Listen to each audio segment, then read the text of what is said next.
જય જવાન જય કિસાન જય જય શિક્ષિત યુવાન નારી શક્તિનો જય હો જય માં ગુજરાત. આજનો વિષય છે આપણા અમદાવાદમાં સાબરમતી વિસ્તાર આવેલો છે. ત્યાં સાબરમતી રેલવે સ્ટેશનની અંદર રીડેવલપમેન્ટમાં ઉપર એક ધાબુ ભરીને ઉપર એક માળ બનાવ્યો છે, જેમાં 1000 માણસોની ક્ષમતા ધરાવે છે. અને આરપીએફનો જે કેમ્પ હતો એ પણ ઉપર લઈ જવામાં આવ્યો છે, એટલે કે પોઈન્ટ ડ્યુટી. અને ઉપર વૃદ્ધ માણસો જઈ શકે એના માટે સીડી અને વત્તા લિફ્ટ પણ મૂકવામાં આવી છે.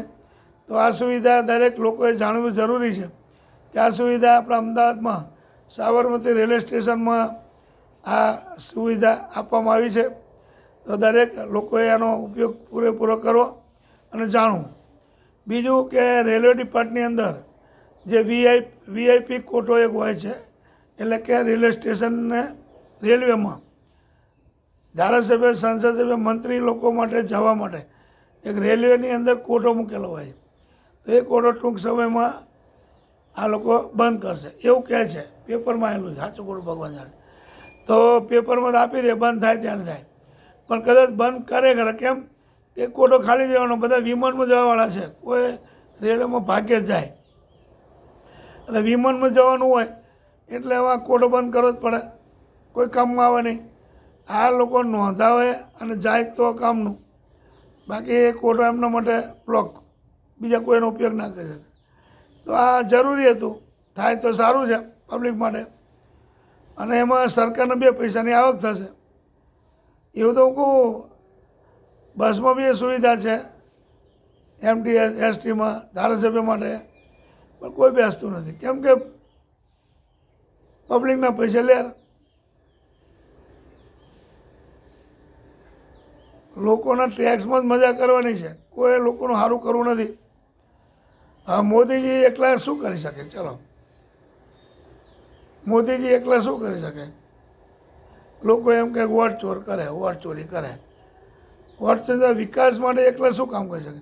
જે ડિપાર્ટ આપેલો છે એ ડિપાર્ટની અંદર દરેકના અલગ અલગ કામ આપેલા છે. મોદીજી ખાલી ફંડ લાવે દેવું કરીને, એટલો આ તમે વાપરો. પણ એ પછીથી કામમાં એમને ધ્યાન આપવું જોઈએ કે મોદીજીએ આ ધ્યાન એટલા માટે આપવાનું હોય કે તમે પૈસા લાવ્યા છો એ પૈસા પબ્લિકના માથે જવાનું. તો એ પૈસાનો ઉપયોગ થયો કેમ?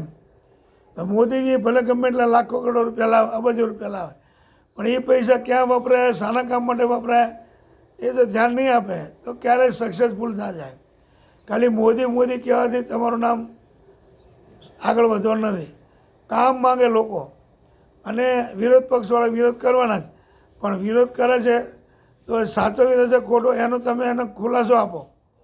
તમારો માણસ એક પીએમમાં એક માણસ રાખો, દરેક કંઈ પણ કોઈ વિરોધ પણ એટલે એને તરત વિડીયો બનાવીને મોકલી દો કે ભાઈ આ વિરોધ ખોટો છે, આનું આ છે.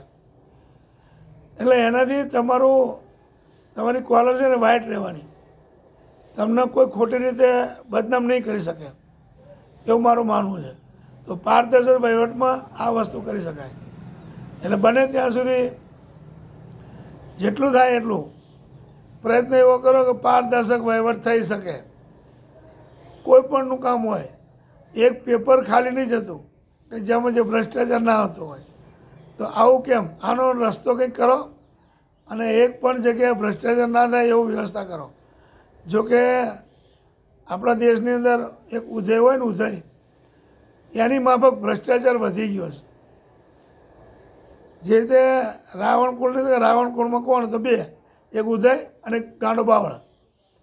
ગાંડો બાવળ દિવસે દિવસે વધતા જ જાય, કોઈ જગ્યાએ બાકી નહીં. એમ ઉદય એવી જ છે. અને ઉદય આ ત્રીજો ભ્રષ્ટાચાર. જે રીતે ઉદય કે રાતોરાત કેટલી વધી જાય, એમ ભ્રષ્ટાચાર એ વધતો જ જાય. એનો કોઈ નિકાલ અંત આવતો જ નથી. એના અંત માટે શું કરવું? તો એમાં આપણે પહેલાં વોટ આપવાવાળા ને વોટ લેવાવાળા 2 જણે કમ્પ્લેટ રહેવાની જરૂર છે, તો કંઈક રસ્તો થઈ શકે એમ છે. તો આ જે કંઈ છે એનો રસ્તો થાય એવી હું આ મારો વિડીયો મોદીજી સુધી પહોંચાડો, તો એ સાંભળે ને કદાચ કંઈક સુધારો કરે તો. બાકી જે રેલવેની અંદર જે બતાવ્યું એ રીતે બીજા ડિપાર્ટમાં ઘણા લાભો મળે એમ છે, પણ થાય તો. એટલે આ રીતે કંઈક ધ્યાન આપો તો સારું છે. જય જવાન જય કિસાન જય જય શિક્ષિત યુવાન નારી શક્તિનો જય હો. જય મા ગુજરાત.